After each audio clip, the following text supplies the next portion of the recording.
Lab 4, Physics 2211. So the purpose of this lab was to compare experimental data with computational data of a spring system experiencing motion in two directions. An additional goal of this lab was to gain deeper understanding of the momentum principle and energy principle. Position data from a pre-recorded video experiment was obtained. The data was then placed into a model that displayed the experimental values and theoretical values. A quick overview of results. The theoretical data closely resembles experimental data. Theoretical peaks and troughs are larger than experimental in both x and y position time graphs. The total energy of the system being studied is 0. Models and video analysis. So in terms of models, we used GlowScript to model theoretical results. Position data was obtained from the video using Tracker.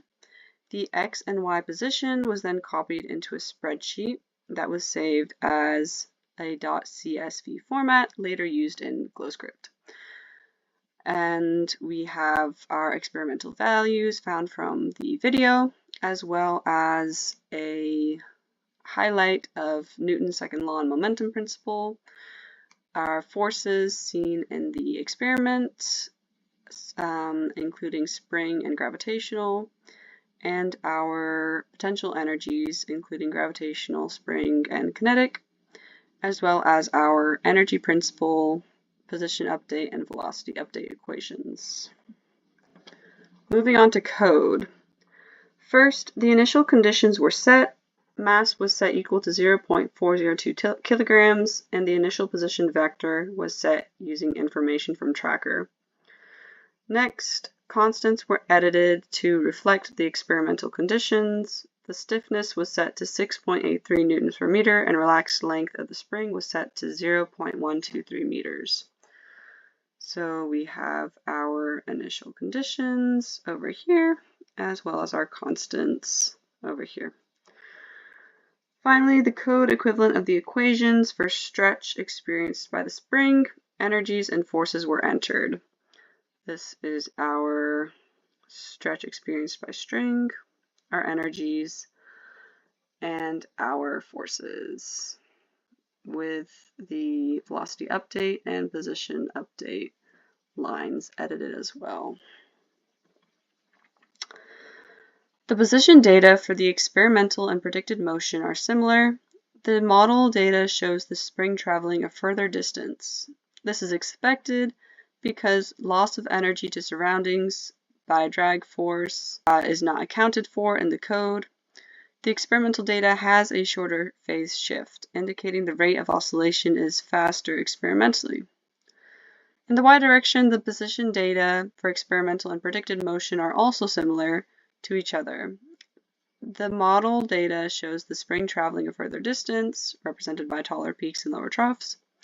This observation is experienced, again, because loss of energy to surroundings by drag is not accounted for.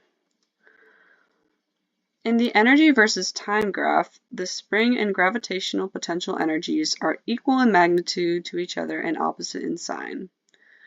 Kinetic energy also oscillates, representing the velocity of the mass as it slows and speeds up.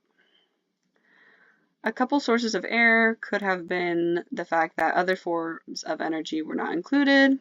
The center of mass could have been incorrectly or inconsistently measured in Tracker, and drag was not included in the code. The energy principle is satisfied in this situation. The total energy of the system is 0, and this is to be expected because our system is isolated, meaning that it experiences no work from the surroundings. The estimated oscillation period obtained from the X position time graph was 1.647 seconds, while the oscillation period obtained from the Y graph was 1.519 seconds. This difference impacts the spring constant, which in turn impacts the spring force and spring potential energy values.